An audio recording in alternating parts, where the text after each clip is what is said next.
finally, a source of raw, real, and honest information on healthcare issues that matter most. Welcome to BS Free MD. From the latest medical information to how to stay sane as a doctor or a patient, no subject is taboo, and no BS is allowed.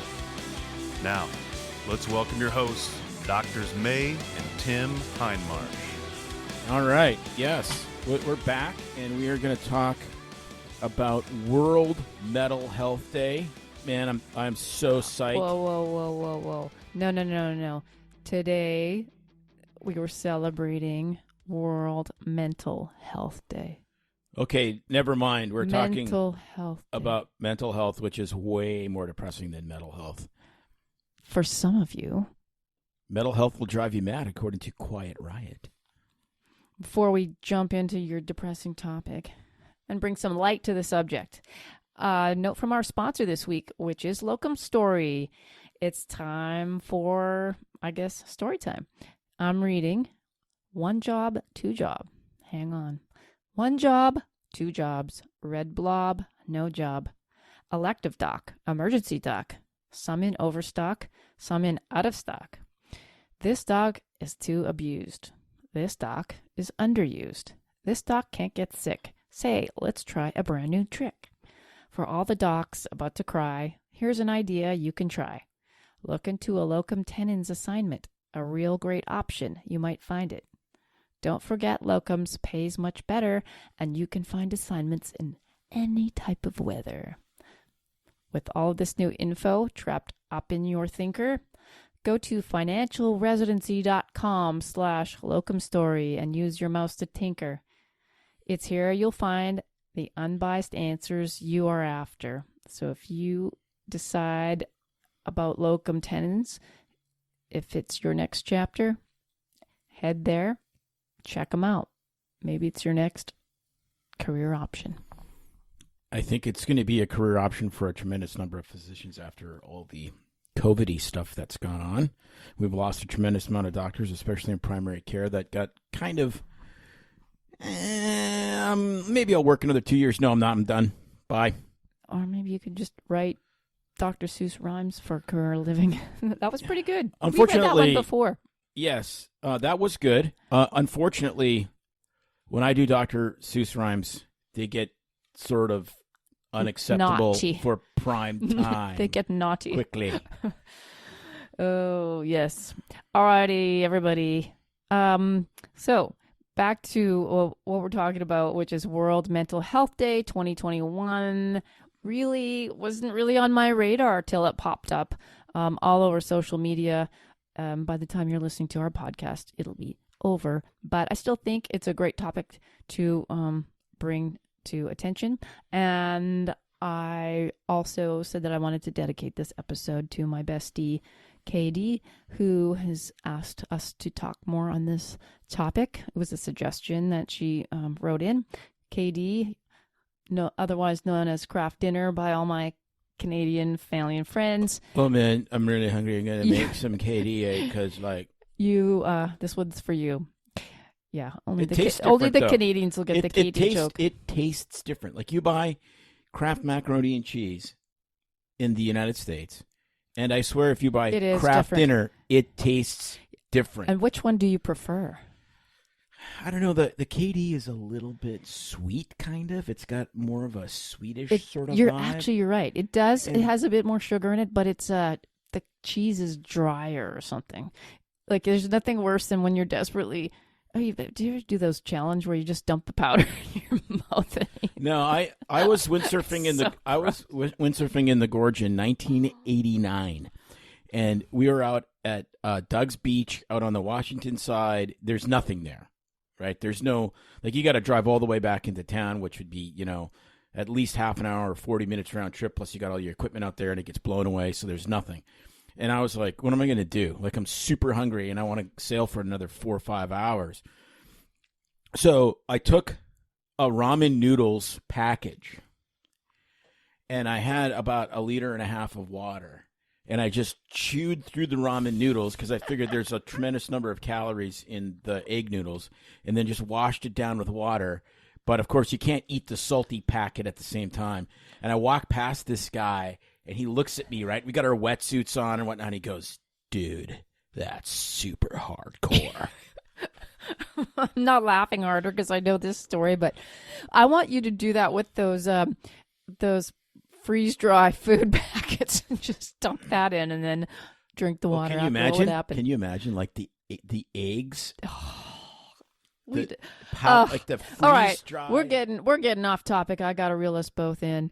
Anyway, yuck.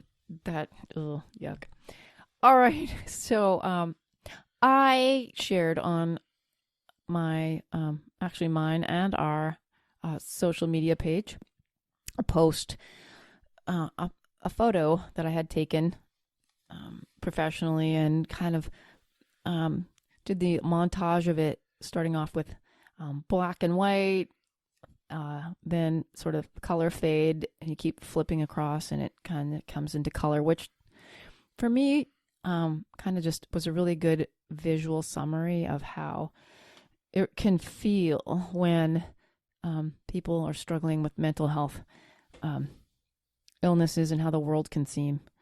I mean, it's just lacking color, blurred color, fuzzy, no light. And then, I say this speaking personally, of kind of how it feels to me. I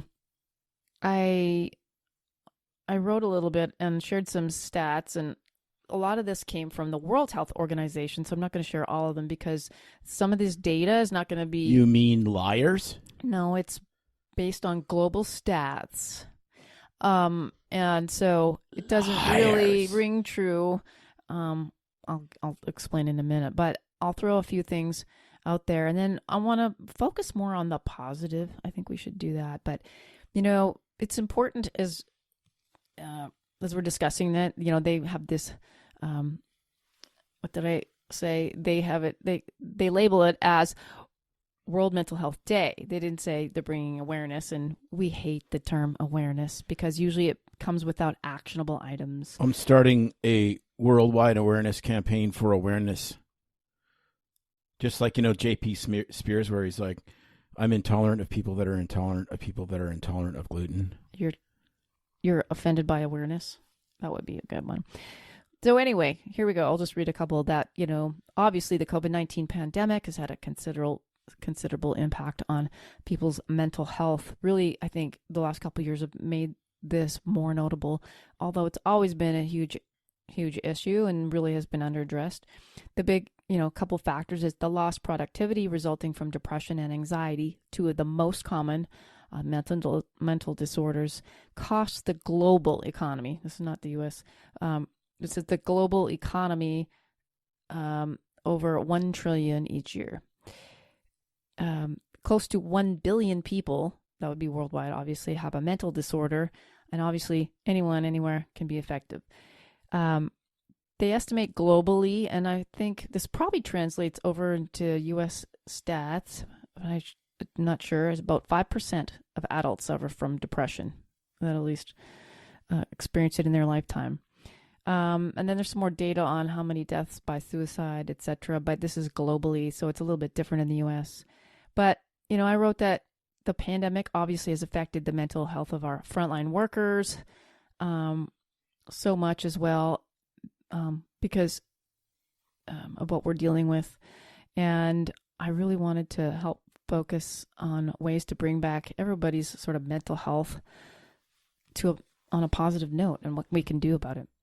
Everyone's mental health was affected in a detrimental manner, other than I think Bezos, because he got to drive his gigantic penis rocket. Yeah, well, if I had a giant penis rocket and was worth $100 billion, and I had my net worth increased by God knows how much because of the pandemic, probably wouldn't be as sad. Yeah, well, money doesn't fix everything. Yeah, but a penis rocket does. Oh my gosh. I beg to differ. I would prefer something else. You've never ridden in one. We're getting this is getting really weird. So Yeah, COVID just threw a monkey wrench on everybody's lifestyle.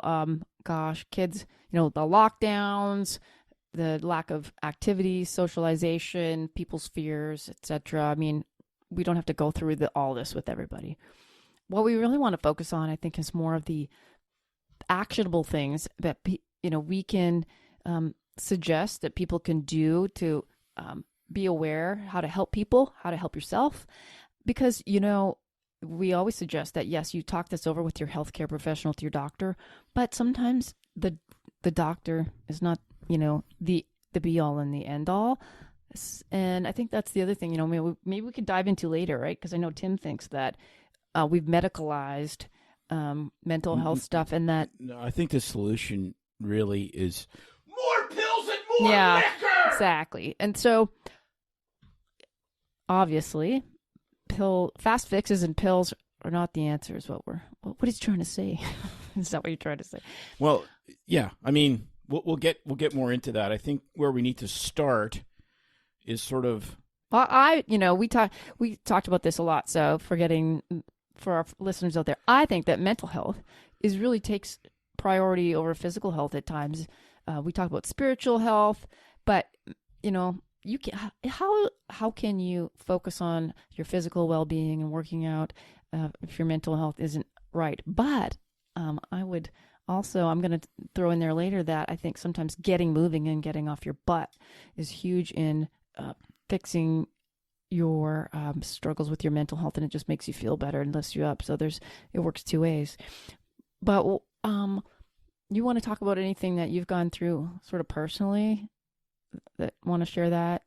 Just so, I mean, well, the thing is that sometimes it just seems like, with all this stuff out there with the social media world, everybody's fake lives that look so grand and glamorous. And then, we talk about how kids today, are trying to live these fake selfie lives because they see everybody's stuff. They've got all these made up accounts or posting positive things, but people, I think, are getting better at being real and sharing. But yet, and then there's the other side of the world where things look all glam, and are people really talking about it? Yeah, well, yeah, but I think it's a couple of things. Like, first of all, personally, starting when I was about 14 or 15 years old, I started having really black periods. Really black, really dark periods of depression. Like nothing where I would necessarily, miss work or miss school or anything like that. But man, just barely functioning at all. And, the first time it happened, it was really pretty scary. It was the beginning of university. And it's just like you felt completely untethered from the world. I was vegetative. I'd come home from school after 3 hours and sleep for another who knows how long in the afternoon, which I've not had that ever in other episodes since. And, And do you remember what triggered it? Well, I think part of what triggered it was just graduating from high school, trying to get into medical school, not really having my head out of my rear. Sort of normal, not normal, but basic life events type stuff, not some giant tragic. If I was going to look at a trigger, loss or anything like that. If I was going to look at a trigger, that would be it. Plus I was always really philosophical, so I'd overthink things, and I still do. And then, it happened again about 2 or 3 years later, and it would kind of cycle through these cycles. And I mean, there'd be periods, I remember, another really dark period was about 20 years ago. It was 2002. And, people would notice at work. They're like, because normally I'm pretty outgoing and whatnot, and the patients would notice, and it was really crazy. That was the first time I actually tried any, pharmacology, which we'll get into the pros and cons of that. But it was bad. I mean, I'd always have a prayer, which was, God, this is so unbelievably dark and so painful. Teach me whatever you need to teach me during this episode, because I don't want to have to keep going through it. I don't want to waste this time because it's just too gruesome to waste. And, it's interesting because, I would start sharing some of that with patients, and it was incredibly powerful. I remember I talked to one patient, and she had, she had a lot of the normal struggles that people do, and she had a few, chronic illnesses, and she drank a lot. And I told her, I said, everyone's broken. You just have to remember that. Like, you're not unique. Yeah, that's Everyone's that's really... and she came back the next week and she said that's the most profound and helpful thing anyone has ever told me. Because we look at other people's lives and people go, well, they got their crap together, you know. They've been married for 50 years or 40 years and all their kids are still together and, you know, they retired comfortably and they must be happy. And you have absolutely no idea what struggles it took, A, to get there, and B, you know, what personal demons people have decided to continue to battle for their entire life. Right.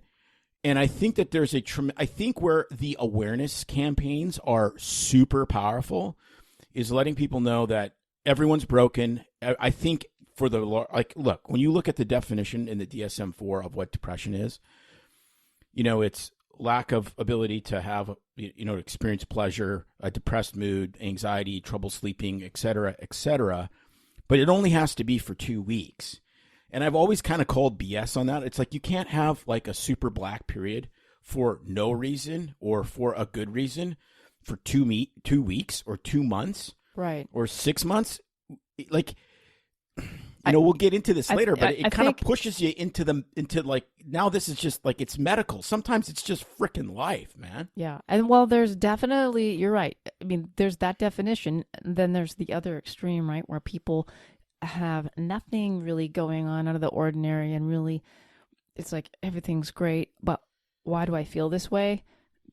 Because everything's black. There is almost no light at the end of the tunnel because it's completely black, and it's like, I don't know why I feel this way. Or people that are overwrought with panic attacks, and sometimes they just, obviously they're holding up, and the people around them that are really concerned, like, what do I do? No, right.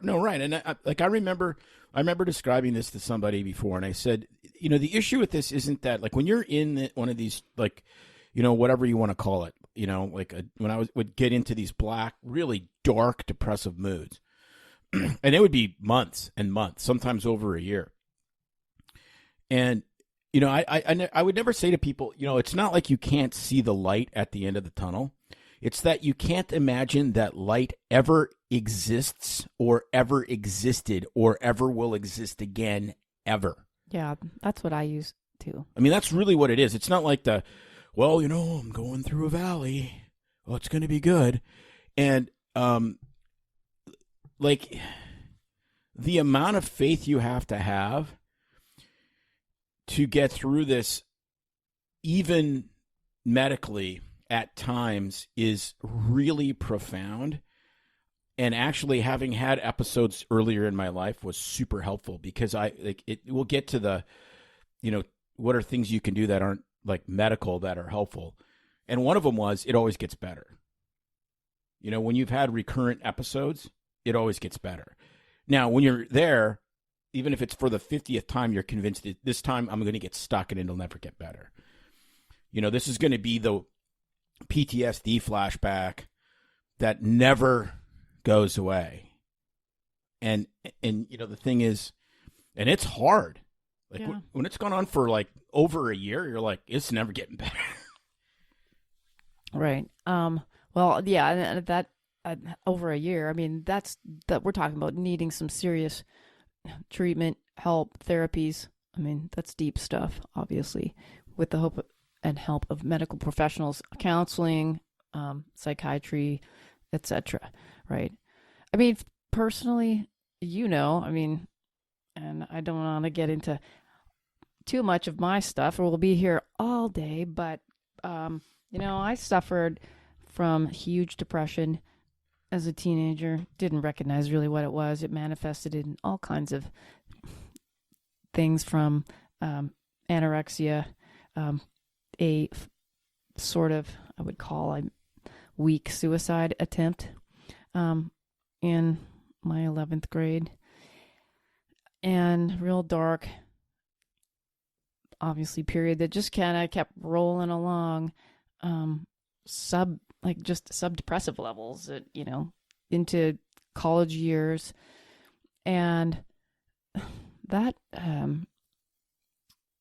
totally changed. But man, it took a lot of work. It took a lot of help from my medical doctor, friends recognizing things.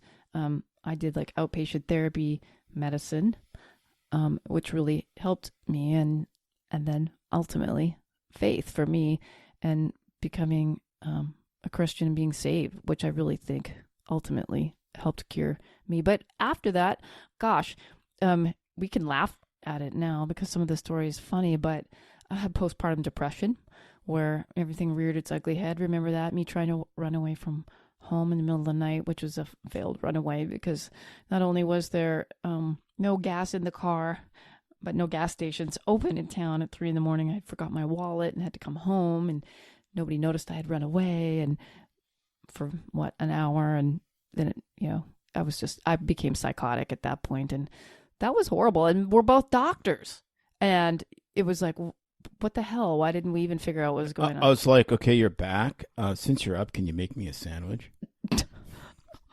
But so, I understand how sometimes people and family members don't recognize it because look at us. Like, we're living with each other and it's just like, it just slowly creeps in and you don't recognize it.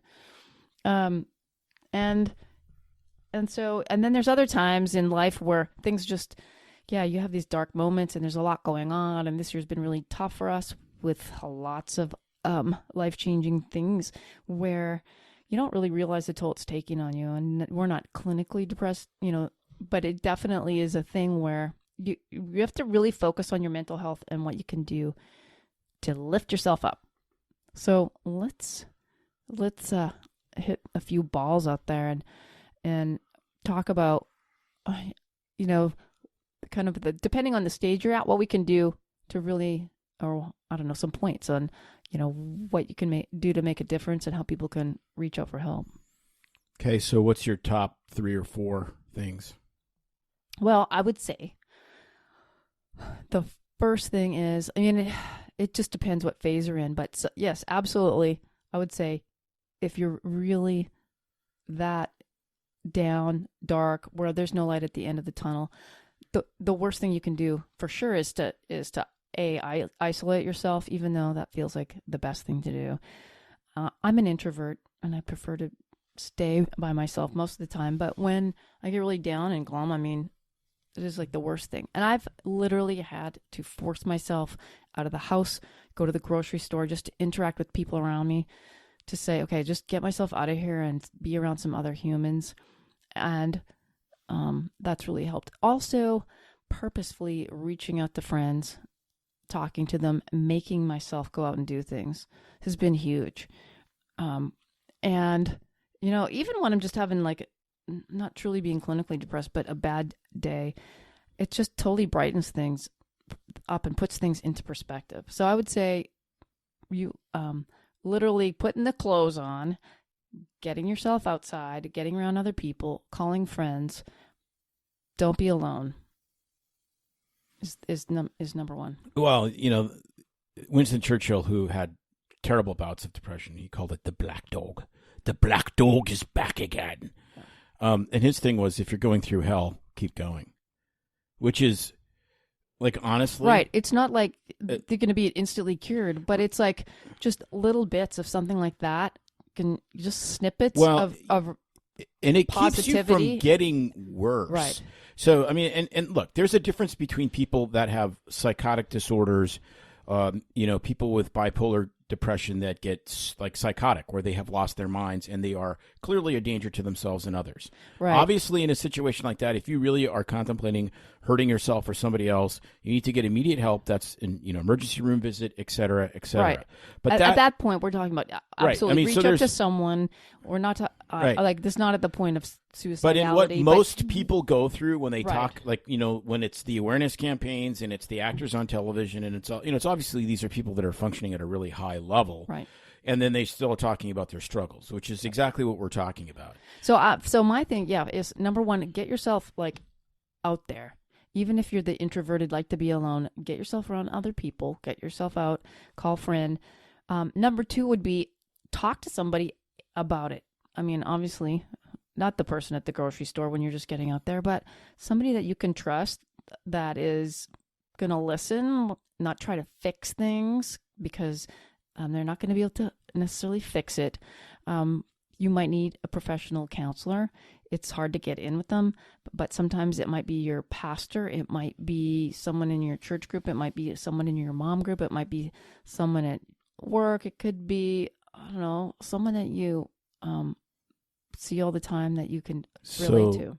What I hear is bartender. Well, without the bar. Oh, a bud tender. There you go. Okay. And then I would say, for me, there's two more things that just pop into my brain. Number 3 is my mom would make me do this. She was an athlete, and she would just say, just get moving and do something. Just make yourself go for a walk. Just go around the block. Just go for a bike ride. Get some fresh air. Move. We all know that moving and physical exercises releases endorphins, and chemicals in your brain get released that help mood, dopamine. It truly makes a difference. Why do you think there's the athlete's high and the athletic high? It's truth and proven through research. That made all the difference. And, you don't have to be an athlete to do this. You just got to move, get fresher, get going. And oh my gosh, it makes a world of difference. Number 4 is going to seem trivial, but it really works for me because I also have seasonal affective disorder because we live in vampire world of the Northwest. I call it vampire world. And I am a true believer in the Verilux blue light therapy. And so that thing sits on our kitchen cupboard right by the sink. I put that thing on the gray days and sometimes even the sunny days when it's a little darker inside. I'll have one in my office. That light therapy works amazing, and truly, it's so bright that I start confessing to things when I get in front of it. It's pretty bright. Things I haven't even done. It's pretty bright. I put it on the low setting, but I do get used to it. But I just, it's like otherworldly for people that suffer from that. Now, I'm not going to throw out all the other things of medications and supplements and vitamin D therapy, but those 4 basic things. And the happy light, because it really does seem to work, or just basic things that I think people forget about. What do you got on your mind? For me, number 1 really is my faith, because it comes down to the fact that the world is way bigger than you, and I can't imagine having gone through some of the things that I've gone through in my life, thinking that I was a collection of random space dust that was here for 75 or 90 years or however long, that was just coming from nothing, going to nothing, and had zero actual meaning. But it assembled very well. Well, it did. I know. And me, that's what I mean. You assembled very well. Super exceptionally well, actually. Kind of like with those Etch-a-Sketches that just... Right. You shake the Etch-a-Sketch and all of a sudden it's a Rembrandt. So, that sort of undergirding foundation of, No, I like that, there's more to this than just you. I think is super powerful for people to hear. Okay, and I think that would manifest itself as far as reaching out. Whether it's praying, or if you're not spiritual in that sense, meditation. I've done those, and those are amazing too for people to just focus and do meditation is really helpful. Yeah, I think number 2. Especially for me with the level of energy and so forth that I have, when I started running, it completely changed my life. I would have never got into medical school if I hadn't have started running. The self-discipline, the sleeping better, the mood control, all of that was really, really super powerful. And a lot of people I'm just not an exerciser, and I'm like, oh, too bad. Sorry, just get moving. I'm not really a pooper. Our bodies are meant to move. Yeah. I'm not, I just kind of, I'm just not really into pooping. Well, guess what? You got to poop. You got to exercise. You got to breathe. You got to pee. You got a body. It's a real pain in the ass to have a body, literally. It does all these weird things we don't like. It gains weight when it should lose weight. It, et cetera, et cetera. So guess what? You don't get a choice. If you want to have a good life, it's part of having a good life. And it's regular and... and I love what some of the, more modern sort of athlete motivational guys say, like Jocko Willink is amazing at this. He's like, motivation's stupid. Like this idea that somehow you have to be motivated to do something is just ridiculous. And I Oh. couldn't agree more. It's like you just do it. Like the thing is, Right. There's days when any Right. athlete, whether you're just a slogger to an Olympic athlete, Right. there's days when nobody wants to do motivation, if you're waiting for motivation, you might as well just stay on the couch, because then you don't have to feel guilty about not exercising if you're going to wait for motivation to come. What saves people in lots of areas of their life, whether it's in when we have to stay current with medical information, whether it's exercising every day, whether it is making sure you have a vacation at serial times. It is ritual. Ritual saves you. I get up at a certain amount of time at a certain time. I go to bed at a certain time. I work out for a certain amount of time. Those rituals save people. It's amazing. Like I love ancient wisdom, because ancient wisdom, if it's still around, there's got to be some truth to it. Because like I said before, if it was ancient bullshit, it would be gone, right? Right. Like if you lick the tail of a mastodon whilst it's peeing. No, that didn't work. So we don't do that. Okay. So ancient, so you look at from the Christian and Jewish traditions of the Sabbath, of taking time away, right? And God didn't say if you're motivated to rest. He said you're going to rest. And I'm modeling this for you because this is better for you. Mm-hmm. And so what you're saying that we're getting into a world where we're just so busy that people aren't taking the time to rest and take care of themselves, and they're getting into a funk? Exactly. I mean, it's exactly what we do. And, that rest can look a lot of different ways. But when you think of that, like what are you supposed to do, like when you're Sabbathing, right? You're supposed, it's spiritual reflection and meditation. It's putting away normal tasks that you'd normally do. It's having... So this is self-care kind of a thing, too, whatever you yeah, want to wrap it up as? It's Jewish self-care from like 3,000, 4,000 years ago. Yeah, I really like where you're going with this, because I know so many people, some good friends, who they put everybody else first. We see this a lot with patients, and they're taking care of them, but then they just start to get worn down, and that affects their mental health, not just physical. Huge. So then, of course, what do we say? It's like, we all say, you got to take care of yourself first to take care of other people. It's like the whole thing, and the whole airplane analogy, which I really get tired of like when the little oxygen mask falls from the ceiling, put yours on first before you can take care of others. And so, no, I want the anoxic brain hit, because it's supposed to be pretty cool.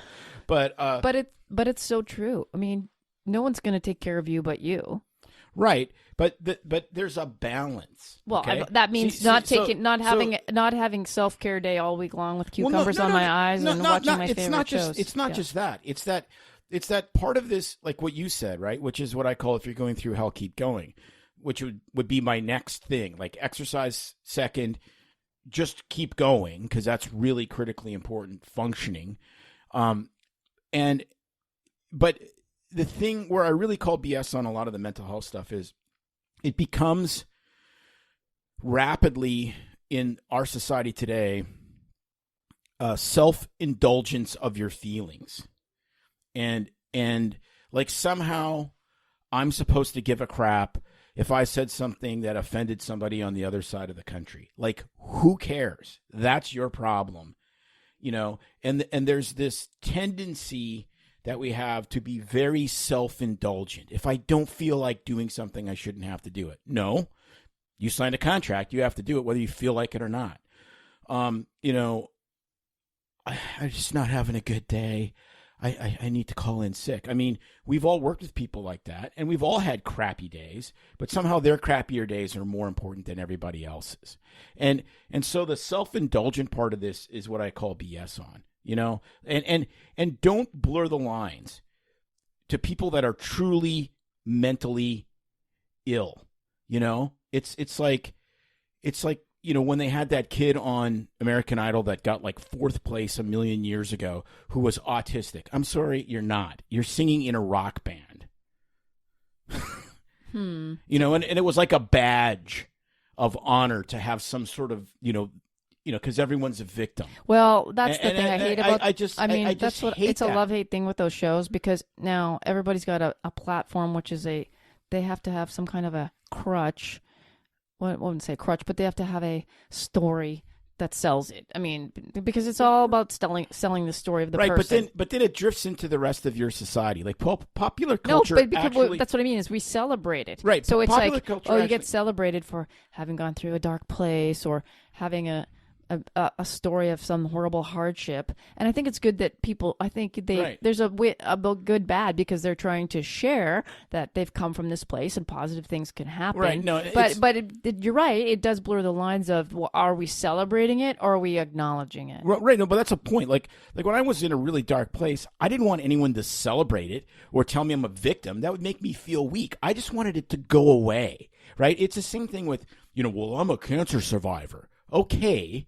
Yes, is there some nobility in that? Well, sure there is, because it sucks having cancer, and the fact you came through it probably says something about, you learned a lot of lessons that people that haven't gone through something like that learned. That's fine.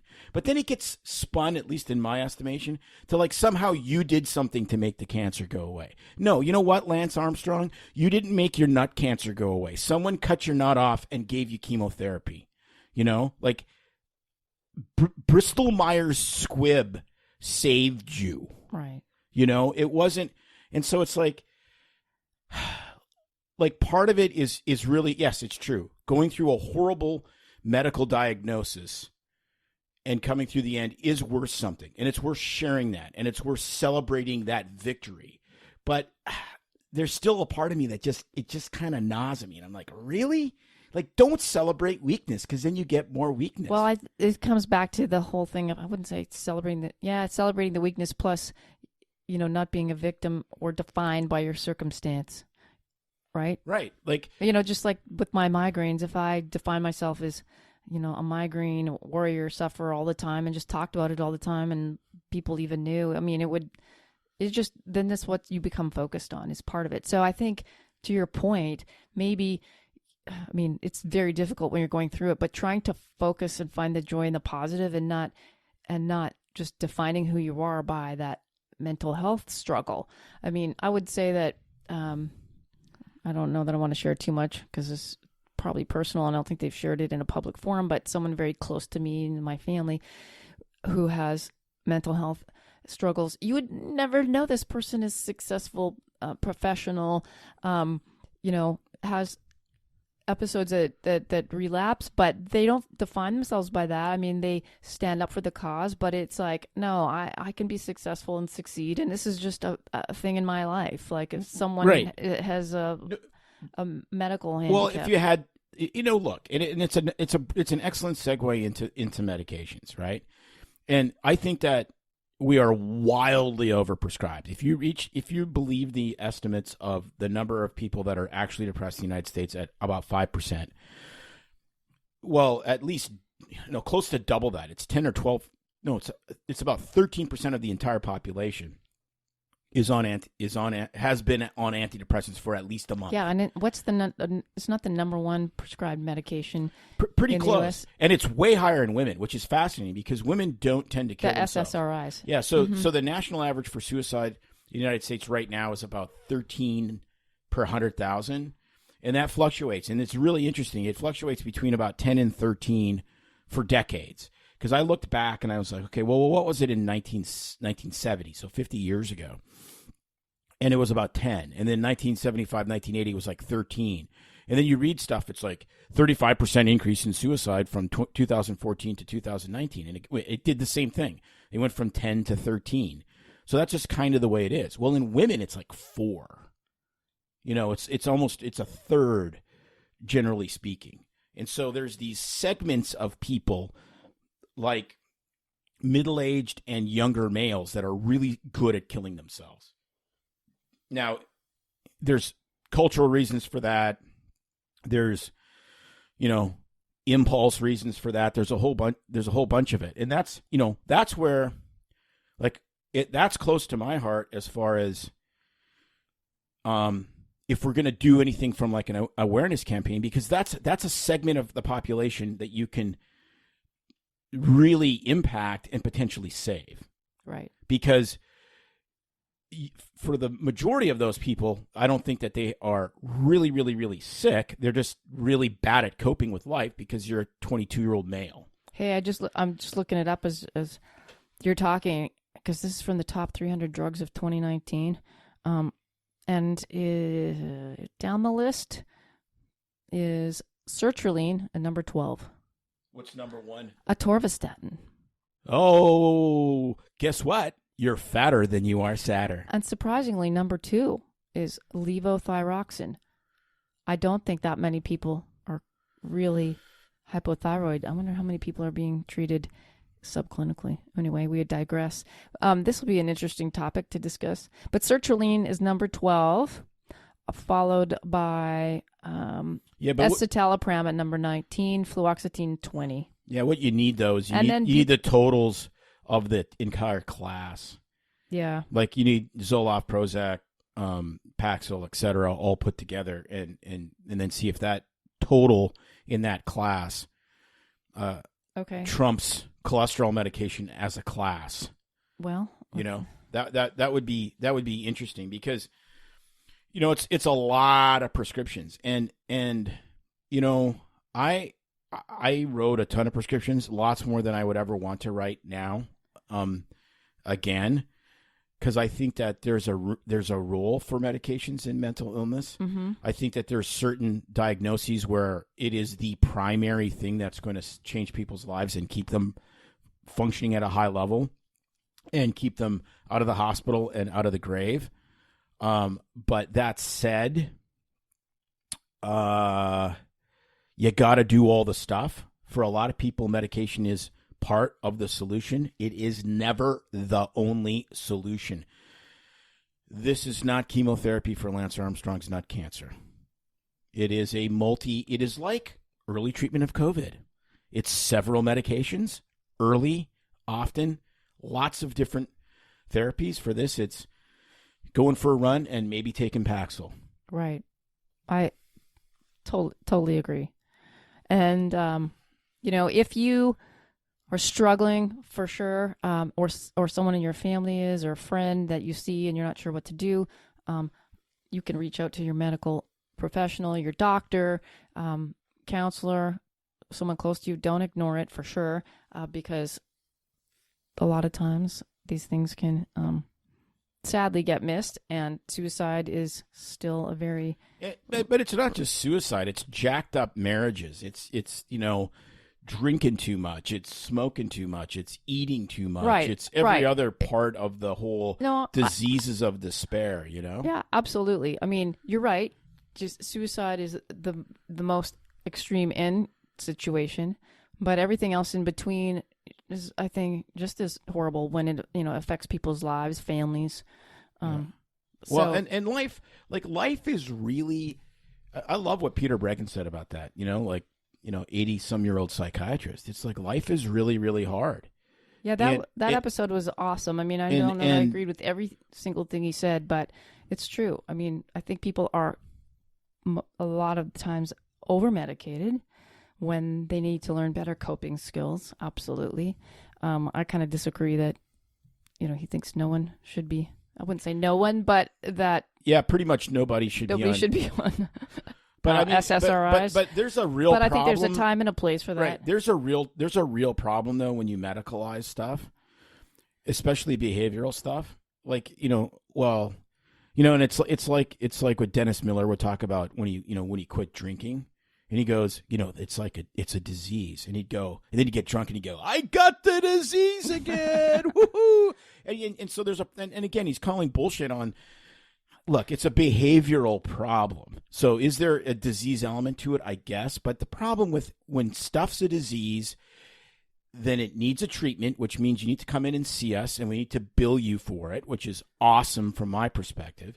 But then we need to get, you know, a pill for it, because that's awesome from the pharmaceutical company's perspective, when really what maybe you needed is a friend, you know, and you know... Yeah, or, you know, a breath of fresh air, or a walk through the park, or a new husband, or staring at that. Yes. Oh, sorry about the pause there for a moment. Yeah, but I'm you like, caught me wow. off guard. I just opened the parachute, and I'm like, oh, crap. I was supposed to be funny, and now I'm really uncomfortable. But no, like, it really, like, you know, I've said that to people. Yeah. I've said that to women. Yeah. I said, I know. you need a 195 pound weight loss. And she's like, what do you mean? I'm only 120 pounds. I know. I said, the 195 pounds, it's named Bob. Yeah. Yeah. This topic's really hard to cover in, our usual 40, 50, 60 minutes on a show, because it runs, you're right, the gamut from day to day, life's up and downs, getting you down, normal crap where you feel like crap and that's part of life, to true clinical mental illness, which is serious, and we just don't want to blow that off and just say, oh yeah, put your shoes on, go be happy, and say your prayers and all will be good, because it's really hard to put this all in one box. So in order to wrap this up and try to do it justice, we want you to just be aware of that. Yeah, so we could do lots more episodes if people want like specific topics on mental health medications, on is there a better kind of counseling? Does rational emotive therapy work better than, classical analysis or whatever? We'll be happy to, to dive deeper into some of those topics. Yeah. But I think, I want to leave it with we all share this. Like, everyone has a diagnosis of something at some time. Everyone's been really sad for longer than they should be. Everyone's been really anxious for reasons that don't necessarily make sense. And the most encouraging things I've said to patients is, part of this is giving up. People with bad anxiety, it's like you're stuck in rapids. And the harder you swim to get out of rapids, the more you sink into the rapids. So the way to deal with that is to not swim at all. It's to lay there, look at the rocks, bounce off with your feet instead of your head, and eventually calm waters come. And when I've told that to people, they're like, oh, yeah, that makes sense, right? It's like people that use, anxiolytic medications appropriately, they realize it works, and then they use less. Not everyone. Some people use way more, but they use less because they know there's a way out. And that's the thing, is knowing that, this is a common shared human experience to have bad, anxious times, dark times. You're not batshit crazy. Some of you may be, but most of you aren't. Mm-hmm. It gets better, and there's help. Lots of tools. There's lots of tools available in the toolkit, all kinds. So, exactly. Perfect note to sum that up. I love it. Although, if you are actually really crazy, please just go to the hospital. Yes. If it's exactly. There's a place for that and a time for that, for sure. Well, remember, for doctors, the story has changed. We want you to visit financialresidency.com/locumstory to see if a locum tenens assignment might be right for you. It's here you'll find the unbiased answers you are after. So if you can decide if locum tenens is your next chapter.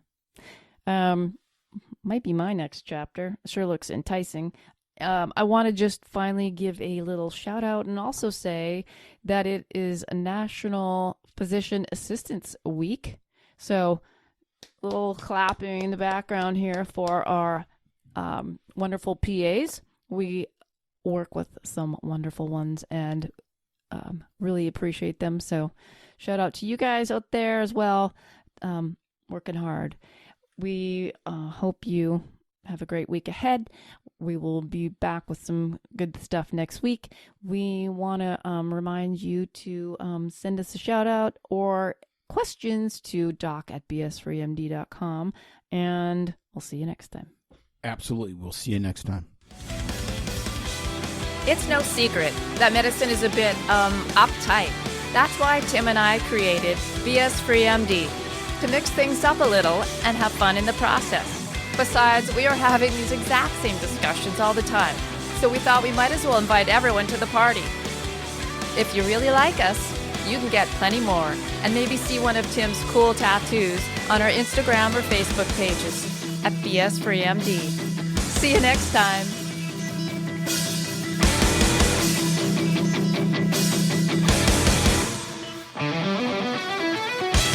Are we trying try to keep BS Free MD as raw and real as possible. We can't be held responsible for any medical decisions or discussions had as a result of what you've heard on the show. We know, bummer. But the truth is, we really do care about your questions. So feel free to reach out to us by email at doc@bsfreemd.com.